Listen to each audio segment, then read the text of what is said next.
3 minuto, 10 segundo bago po magikasyam ng umaga, si Mariton Bornas ay chief ng Volcano Monitoring and Eruption Prediction Division ng PHIVOLCS. Magandang umaga po.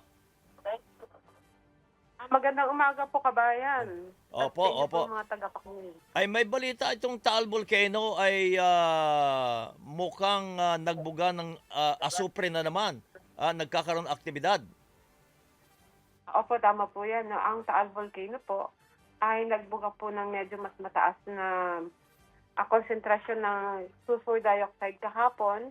Ito po ay pumalo ng 8,322 tons per day. Okay. At dahil po medyo malakas po ang hangin kahapon, ay wala naman po tayong nakitang namuo na VOG o yung volcanic smog sa may Taal region. Bagamat ito po ay ulit isa pong hudyat na hindi pa po tapos ang pag-unrest natin dito sa Taal Volcano. No? Namamaga po ng bahagya ang Taal Volcano Island. At meron po tayong nare-record na tremor. Ito po yung signal ng volcanic fluid, no, malamang po volcanic gas, na patuloy po, no, buong araw kahapon, no.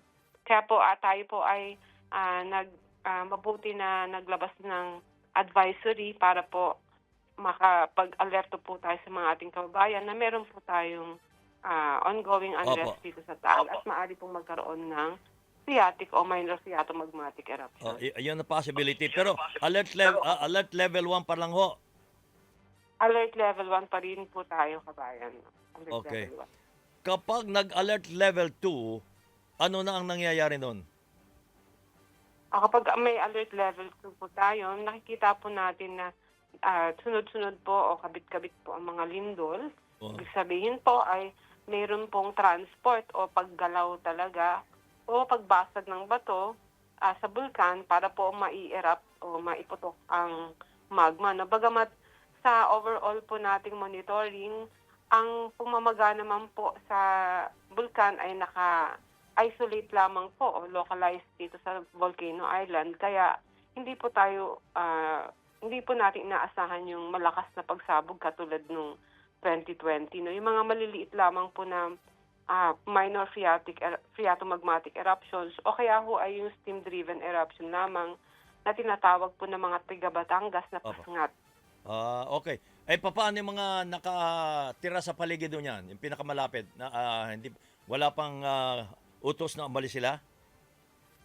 Bali, wala naman po ng dapat nakatira sa Taal Volcano Island. No? Ito po ay binabantayan ng local government unit. Yeah, dapat. Dito po sa palibot po ng Taal Lake, katulad po ng natutunan naman natin itong 2021 at 2022, ay wala naman pong panganib sa kanila kung ang Taal po ay puputok po nung pusngat, no? Magkakapusngat po tayo o magkakaroon po tayo ng minor phreatomagmatic eruption. No?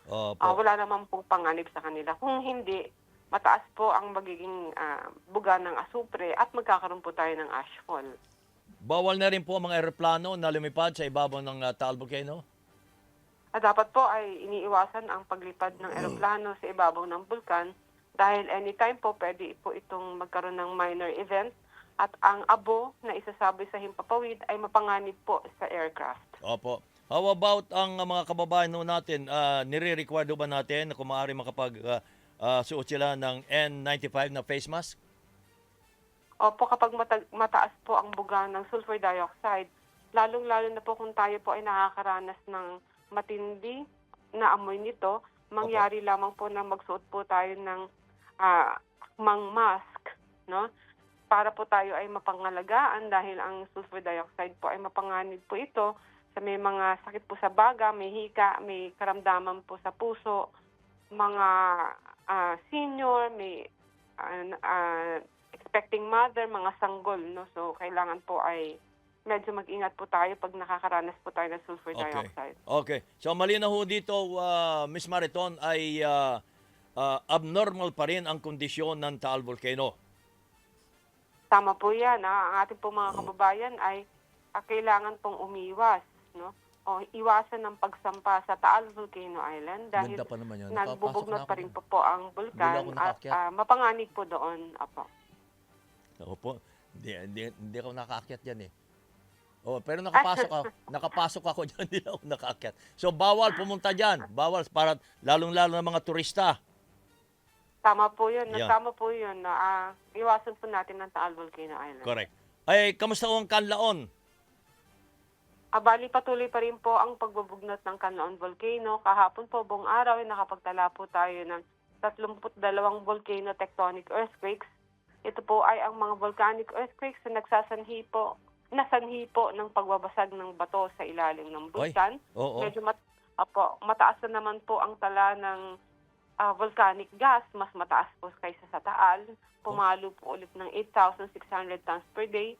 Ang asupre sa Canlaon Volcano, kung atin pong maaalala, mula pa po nitong taon, ay wala pong patid na mataas na sukat ng sulfur dioxide ang ibinubuga ng bulkan. Apo. So, alert level 3 pa rin ho? Tama po yan, naka-alert level 3 po tayo. Ang binabantayan po natin ngayon ay ang mga parameters na nangyari po katulad po nung December 9, no, yung combination po ng pamamaga, pag-inflate po ng upper flanks, no, yung pagbagsak po ng sulfur dioxide, no, binabantayan din po natin yung biglang pagbaba ng sulfur dioxide. At ang yung lahat po ng mga senyales na nababarahan po ang bunganga ng bulkan dahil ito po yung isang trigger na nakita po natin itong December 9, no, nabarahan po ang bunganga ng bulkan in hindsight, no. Kaya po ang ating pong mga kababayan ay inaabisuhan na lumikas muna sa loob po ng 6 na kilometrong radius ng bulkan dahil mataas po ang tsansa ng mga katulad o mas malakas pa na explosive eruptions mula po sa bunganga ng bulkan. Yun. Ay maraming salamat po, Miss Mariton. Good morning and Happy New Year and Merry Christmas. Good morning po. Salamat po. Ingat po tayo. Ingat din po kayo. Si Miss Mariton Bornas, ang Chief ng Volcano Monitoring and Eruption Prediction Division ng PBOX. Talagang Kabayan! Subscribe na sa Teleradyo Serbisyo YouTube channel para po sa mga nagbabagang balita at talakayan.